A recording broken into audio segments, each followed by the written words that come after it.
Nós continuamos no nosso propósito de examinar algumas das conversas de Jesus que estão registradas nos Evangelhos. E a conversa que examinamos hoje é uma conversa mantida com os sacerdotes e com os anciãos. Qual o contexto dessa conversa? Jesus havia tido a sua entrada triunfal em Jerusalém. Jesus havia expulsado do templo aqueles que ali compravam, aqueles que realizavam o comércio no templo. Jesus fez um gesto radical, virando as mesas dos cambistas e usando a passagem extraída do profeta Isaías e do profeta Jeremias. Ele disse para aqueles que o ouviam ali no templo: a minha casa será chamada a casa de oração, vós, porém, a transformais em covil de salteadores. Depois dessa atitude contundente, diz o Evangelho que Jesus realizou ainda algumas curas ali no templo. Foram levados até ele cegos, foram levados até ele aleijados, e com o poder de Deus e no poder de Deus, ele curou algumas daquelas pessoas. Diz o Evangelho que crianças que estavam ali no templo diziam: Hosana, Hosana ao filho de Davi. Diante da atitude de Jesus, diante da aclamação popular, os líderes religiosos que já não gostavam de Jesus, ficaram ainda mais enfurecidos com ele. E a conversa que mantiveram com Jesus, conversa que lemos há pouco, é o ponto culminante dessa irritação que os religiosos manifestavam em relação à pessoa de Jesus. Eles não podiam contestar as curas que Jesus havia realizado. Eram irrefutáveis aquelas curas. Por outro lado, eles tinham de lidar com a popularidade de Jesus e eles não queriam ficar mal com o povo que reconhecia em Jesus um profeta, alguém ungido por Deus. Por isso, diante desse quadro, eles se aproximam de Jesus e no texto que nós lemos, peço que você olhe novamente para o texto, está na projeção, assim está escrito: tendo Jesus chegado ao templo, estando já ensinando, acercaram-se dele os sacerdotes e os anciãos do povo, perguntando: com que autoridade fazes estas coisas? E quem te deu essa autoridade? O que eles estão dizendo na prática é o seguinte: nós somos as autoridades religiosas. Nós não te demos essa autoridade. Portanto, essa pergunta que eles dirigem a Jesus, ou essas duas perguntas, são retóricas. Eles já sabem qual é a resposta, porque eles representam a autoridade religiosa, não deram essa autoridade, portanto, aquilo que Jesus está fazendo logo não possui legitimidade, seja lá o que ele estiver fazendo. Jesus, utilizando um método típico dos rabinos, estabelece a seguinte conversa com eles. Ele faz uma pergunta. Mas antes dessa pergunta ele diz: eu vou responder o que vocês querem, mas vocês terão que me responder uma outra pergunta. Se vocês forem capazes de respondê-la, então eu darei a resposta que vocês querem. E a pergunta de Jesus é o batismo de João: era do céu ou era dos homens? Nós lemos o raciocínio deles, eram calculistas, eram frios, souberam avaliar a armadilha em que cairiam e avaliaram da seguinte forma: se falarmos que era dos homens, o povo fica contra nós. Se dissermos que vinha de Deus esse batismo, ou seja, era do céu, nós receberemos uma repreensão, afinal de contas não demos crédito a João Batista. Então vem a resposta de Jesus. Eles dizem: não sabemos. E Jesus diz: nem eu vos digo. Nem eu vos digo com que autoridade faço estas coisas. Bom, é possível imaginar que a raiva que eles sentiam subiu mais alguns graus na escala. Ficaram ainda mais enfurecidos diante da resposta de Jesus. E essa resposta de Jesus abriu então caminho para que o mestre proferisse uma pequena parábola, uma pequenina parábola, uma outra parábola que fala de 2 filhos, assim como a parábola do filho pródigo, uma parábola que fala de arrependimento, assim como a parábola do filho pródigo, mas uma parábola que é uma espécie de fechamento daquela conversa mantida com os líderes religiosos. Jesus começa dizendo: e o que vos parece? Um homem tinha 2 filhos. Segue-se então a pequenina parábola. Ele diz que esse homem se aproxima do primeiro filho e diz para ele: filho, vá trabalhar na vinha hoje. E o que é que esse filho faz? Prontamente responde: sim, Senhor. Sim, Senhor. E o que é que ele faz?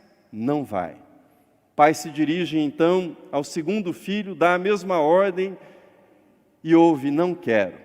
Mas depois, arrependido, esse filho obedece e vai trabalhar na vinha. Jesus consegue então arrancar uma resposta dos líderes religiosos, que é a seguinte. Ele pergunta: qual dos filhos obedeceu? Qual dos filhos fez a vontade do Pai? E prontamente eles respondem: o segundo. É claro que é o segundo. Nessa pequenina parábola, há 2 perigos que rondam a vida das pessoas religiosas. Sejam essas pessoas religiosas líderes, sejam frequentadores, ou talvez pessoas interessadas em espiritualidade, não necessariamente em algo institucionalizado. Quais são os perigos? Primeiro, confundir meios e fins. Aqueles religiosos haviam confundido meios e fins. O templo em Jerusalém era o lugar para a comunhão com Deus. Ainda vigorava a lei mosaica, portanto, o sistema sacrificial estava em vigor. E esse sistema sacrificial exigia animais para o sacrifício. Diante da dificuldade das pessoas de empreenderem longas viagens levando esses animais, por exemplo, cordeiros, para que fossem sacrificados ali no templo, buscando a funcionalidade, estabeleceu-se no templo um comércio que atendia à necessidade das pessoas. Traziam o dinheiro, compravam o animal a ser sacrificado, entregavam aos sacerdotes para que o animal fosse oferecido como sacrifício. O problema é que aquilo que era um meio tornou-se um fim.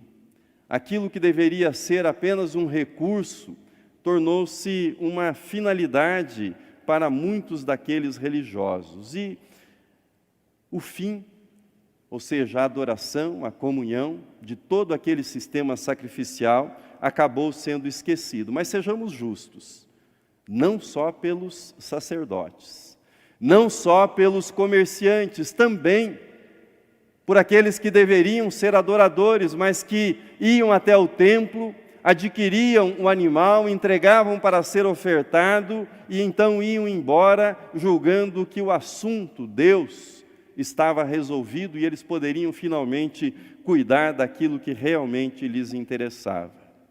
A instituição templo, que era para ser um meio, ou seja, um local para adoração, um local para encontro com Deus, um local para comunhão com Deus, havia se tornado um fim. A passagem tem uma sutileza, ou seja, como é que se passa de algo que é fim para algo que é meio, ou seja, como algo que é meio se torna um fim. Havia a confusão, pois as práticas continuavam as mesmas. Todo o sistema ritual continuava funcionando, mas a finalidade original havia sido perdida. A comunhão com Deus havia sido levada para um outro lugar que não era mais o da prioridade. Segundo perigo que essa parábola nos mostra, perder a autenticidade. Jesus aponta naquela conversa com os religiosos a perda da autenticidade. O relacionamento com Deus, ele só é correto, ou seja, só funciona corretamente a partir da noção de autenticidade. Deus não espera dos seus filhos perfeição. Deus não espera que aqueles que o adoram, que sejam pessoas que não falham jamais, mas Deus espera que sejam sinceros. Deus espera que aqueles que o buscam em adoração, busquem com verdade, com autenticidade.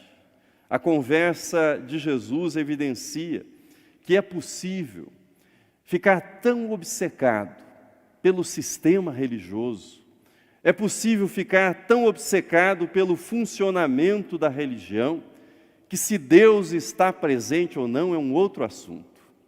O importante é que as coisas funcionem, o importante é que todo o sistema continue em andamento, e a comunhão, o encontro, a adoração, a rendição da vida, essa é uma questão secundária em todo o sistema religioso que acaba sucumbindo à perda da autenticidade. Mas será que esse é um mal que acometia somente os religiosos que viviam naquele tempo em que Jesus esteve no seu ministério terreno? Será que nós, ou seja, eu e você, cristãos que vivem no século 21, será que nós não corremos o risco de confundir meios e fins? Será que nós não corremos o risco de tratar a nossa jornada de fé de um modo banal?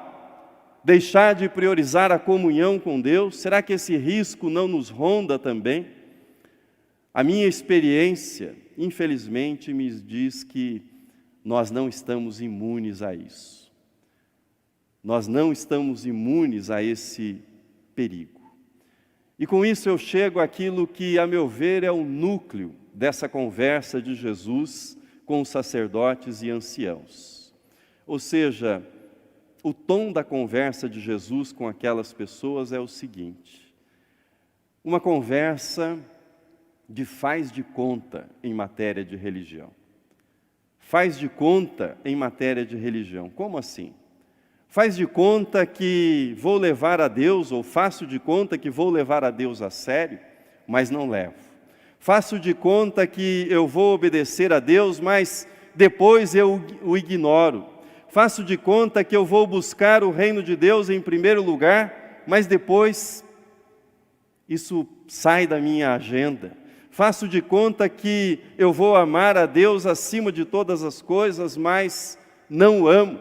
Faço de conta que eu vou amar o próximo como a mim mesmo, mas isso passa longe da minha vida. Faço de conta. Qual era o problema com os religiosos, com os sacerdotes e anciãos? Eles faziam de conta que queriam saber se o batismo de João era do céu ou não. Eles faziam de conta que se importavam de fato com a origem da autoridade de Jesus, mas não se importavam. Eles se importavam em manter a loja aberta, em manter o negócio funcionando, em manter as vendas em alta. Era isso que de fato importava para eles. Eles perguntaram para Jesus de onde vinha a autoridade de Jesus, mas eles já haviam estabelecido que eles prenderiam Jesus, que eles matariam Jesus, que eles tirariam a vida de Jesus. A decisão já estava tomada.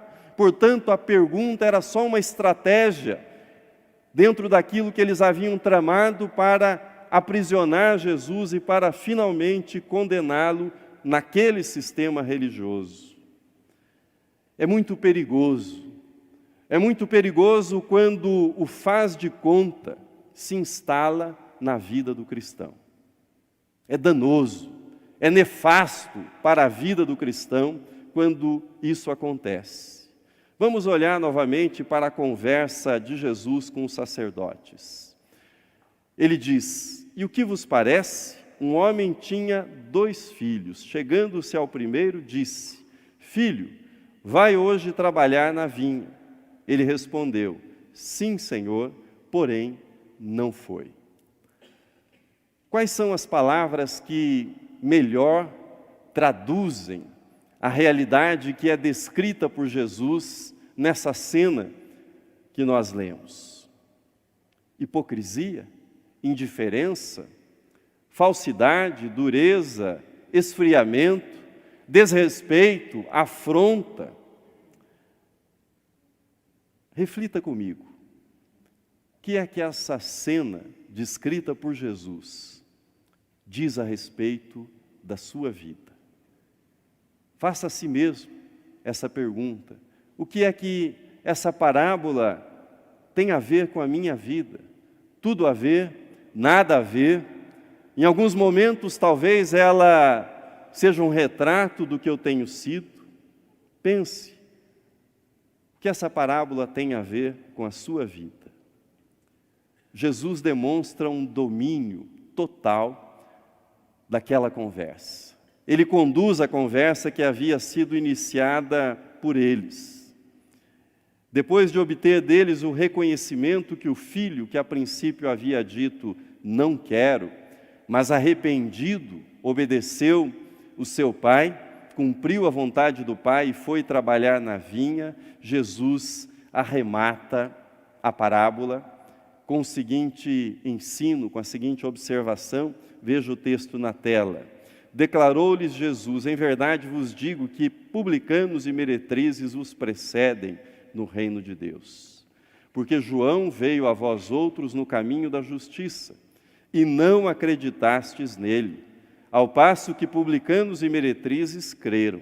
Vós, porém, mesmo vendo isto, não vos arrependestes, afinal, para acreditardes nele. Não era fácil conversar com Jesus, não é? Eles haviam fugido de João Batista e reaparece João Batista. Reaparece a figura do profeta.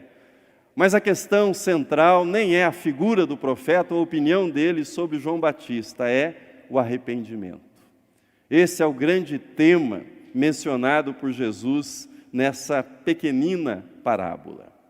E resumindo essa parábola, nós podemos concluir o seguinte: a parábola contada por Jesus faz com que nós lembremos que a humanidade, ela não pode ser dividida entre aqueles que obedecem a Deus, os obedientes, e aqueles que são os desobedientes.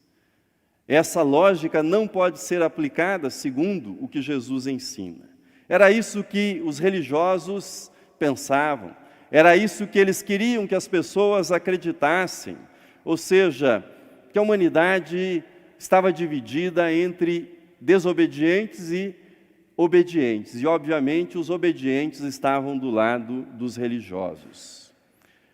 Mas Jesus ensina que quando se trata da vontade de Deus, há uma certa homogeneidade na humanidade, ou seja, não é possível classificá-la em obedientes e desobedientes, mas há uma única massa no que se refere à vontade de Deus: desobedientes.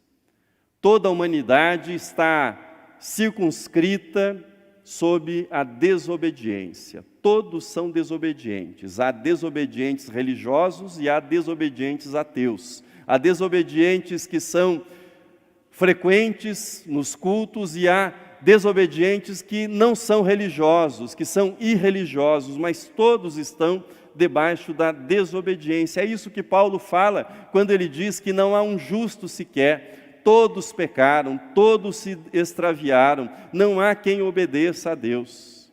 Mas Jesus introduziu uma categoria divisória. Todos são desobedientes, mas dentre os desobedientes, aí há uma divisão. Aos desobedientes arrependidos e aos desobedientes contumazes. Aos desobedientes que reconsideram a vontade de Deus, e isso se chama arrependimento, e àqueles que não reconsideram. A questão, então, não é discutir se eu sou desobediente ou não. O ponto de partida é: eu sou desobediente. Nós somos desobedientes. Decisivo, sob o ponto de vista do Evangelho, é que tipo de desobediente você é. Que tipo de desobediente eu sou?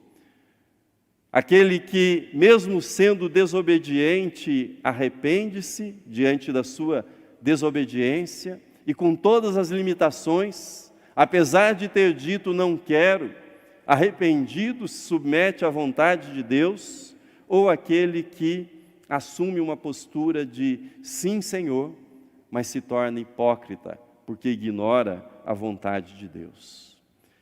A chave desse texto é a palavra arrependimento. O segundo filho da parábola disse, não quero, mas depois arrependido foi. Calvino, o reformador, ele ensinava que a verdadeira conversão se dá com o arrependimento. E o arrependimento é muito mais do que a mudança de um comportamento externo, exterior, é uma mudança interior, é uma mudança de coração, é uma mudança profunda na vida daquele que crê. O arrependimento é a porta de entrada no reino de Deus. Ninguém entra no reino de Deus sem arrependimento, mas o arrependimento também é fundamental para que permaneçamos no caminho do reino de Deus. A razão pela qual publicanos e meretrizes se mostraram mais receptivos à mensagem sobre o arrependimento trazida por João Batista e por Jesus estava na consciência de que eram pecadores, na consciência que afrontavam a lei divina. Isso os tornava mais receptivos à mensagem do arrependimento. Os religiosos, por sua vez, mostravam-se relutantes em admitir a sua condição de pecadores. Lembre-se que eu falei que a humanidade, sob a perspectiva religiosa, não se divide entre obedientes e desobedientes. Todos estão debaixo da desobediência, mas entre os desobedientes há aqueles que se arrependem e aqueles que não se arrependem. Ao olharmos para os evangelhos, fica evidente que aqueles que pertencem às fileiras religiosas, aqueles que são religiosos, podem muitas vezes, por conta da sua religiosidade, se tornarem mais insensíveis ao arrependimento, ao chamado, à mensagem para o arrependimento. Parece contraditório, mas aquele que aparentemente está mais perto, aquele que aparentemente conhece mais a Deus, muitas vezes se mostra mais endurecido. E aquele que briga com Deus, aquele que luta com a vontade de Deus, aquele que assume a sua rebelião, aquele cujo modo de vida externo contraria os mandamentos da lei de Deus, pode se mostrar mais sensível, pode se mostrar mais pronto ao arrependimento. Pode parecer contraditório, mas isso está sempre presente na história da salvação. O filósofo Luiz Felipe Pondé destaca essa aparente contradição na mensagem cristã, ou seja, aqueles que correm muitas vezes não chegam e aqueles que estavam distantes muitas vezes entram. Veja o texto na tela, assim diz ele: na teologia cristã mais sofisticada, o grande pecador é o mais próximo do santo. A beleza da antropologia do cristianismo está nesse sofisticado e denso vínculo dramatúrgico. Quando o corpo se põe de joelhos pelo peso do pecado, o espírito se ergue. Não se trata de dolorismo, ou seja, de uma crueldade, mas sim da mais fina psicologia moral. A santidade reside mais na alma do pecador do que na autoestima do santinho. Santinho, nesse caso, é a figura do primeiro filho. Aquele que diz, sim, Senhor, sim, sim, conte comigo, sim, mas é um sim, faz de conta que obedece. Retomando o tema da mensagem, é muito fácil para todos nós que somos religiosos, transformar toda a conversa a respeito de Deus e da vontade de Deus num faz de conta sem fim. Faz de conta que Deus existe, mas Ele não influencia nada o meu dia a dia. Faz de conta que Jesus veio para morrer pelos meus pecados e me dar uma oportunidade de uma nova vida, mas eu continuo na velha vida. Faz de conta que Deus inspirou um livro que eu chamo de Bíblia, de regra de fé, de prática, do livro mais precioso na minha vida, mas eu não me aplico ao estudo, à compreensão e muitas vezes nem sequer à leitura desse livro. Faz de conta que todos pecaram, eu afirmo isso. Mas eu olho para os outros e digo, eles precisam de arrependimento, eu não preciso de arrependimento. Faz de conta que eu entendi que a vida humana é breve sobre a terra, chega a 70, 80 anos, mas eu vivo como se eu fosse viver por toda a vida aqui e nunca fosse prestar contas diante de Deus. Faz de conta que eu acredito. Faz de conta que a vontade de Deus deve ser levada a sério, mas isso fica sempre para depois. Depois de uns 30 anos estudando a Bíblia, lendo teologia, lendo sobre sociologia da religião, eu tenho chegado a duas conclusões que são, no que se refere à religião, que, a meu ver, são decisivas para que a fé faça sentido. Ou seja, para que a fé não seja um faz de conta. Para que a fé possa ser mais do que um mero negócio de cambistas sagrados. Há duas coisas que realmente importam e que precisam ser respondidas por mim, precisam ser respondidas por você, precisam ser respondidas por qualquer pessoa que tem esse tipo de experiência que nós chamamos de experiência religiosa. Quais são as duas respostas que realmente importam? Primeira, Deus é real. Deus é real. Essa é uma resposta que é obtida pela fé. Mas uma vez obtida essa resposta, ou seja, tendo a convicção de fé que Deus é real, não pode mais haver espaço na vida daquele que crê para o faz de conta. Uma vez obtida essa resposta, se Deus é real para você, faz sentido que toda a vida seja estruturada a partir dEle, da vontade dEle, dos mandamentos dEle. Viver a partir dEle, viver para Ele, passa a fazer todo sentido na vida daquele que crê. Nós chamamos isso de viver para a glória de Deus. Segunda questão que realmente importa.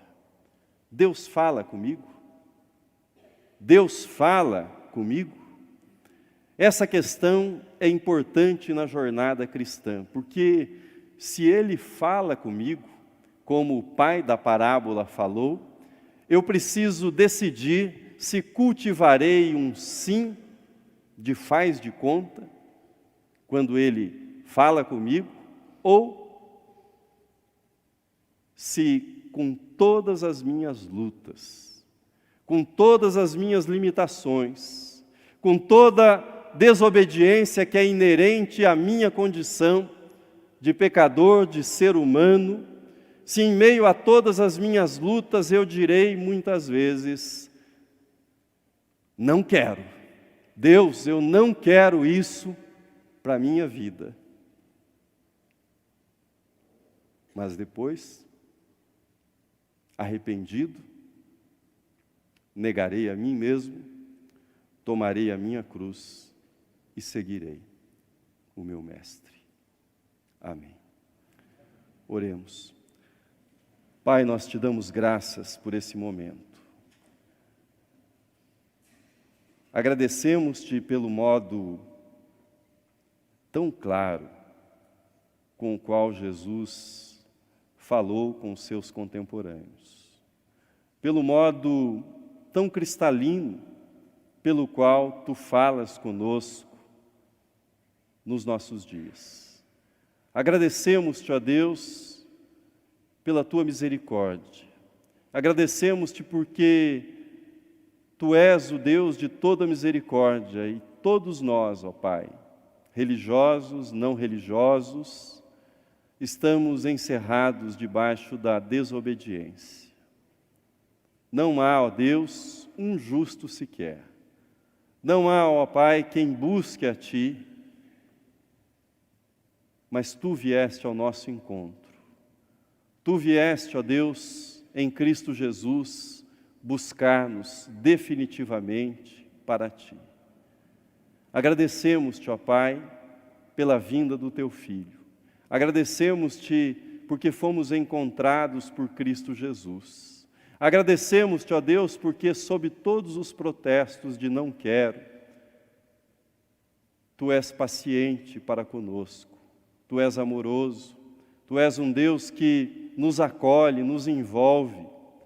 Tu és o Deus que sempre nos dás uma nova oportunidade de fazermos a Tua vontade. Dá-nos, ó Deus, sinceridade, dá-nos autenticidade em todas as nossas lutas, ó Pai. Dá-nos, ó Deus, um coração quebrantado, para que, arrependidos, possamos, ó Deus, seguir a Tua vontade. Arrependidos, ó Deus, possamos buscar amar-Te sobre todas as coisas e amar o nosso próximo. Também, ó Deus, também segundo a Tua vontade. Fica conosco, ó Deus, guarda-nos e guia-nos pelo Teu caminho. É o que nós Te pedimos no nome do Teu Filho, nosso Senhor e Salvador, Jesus Cristo. Amém.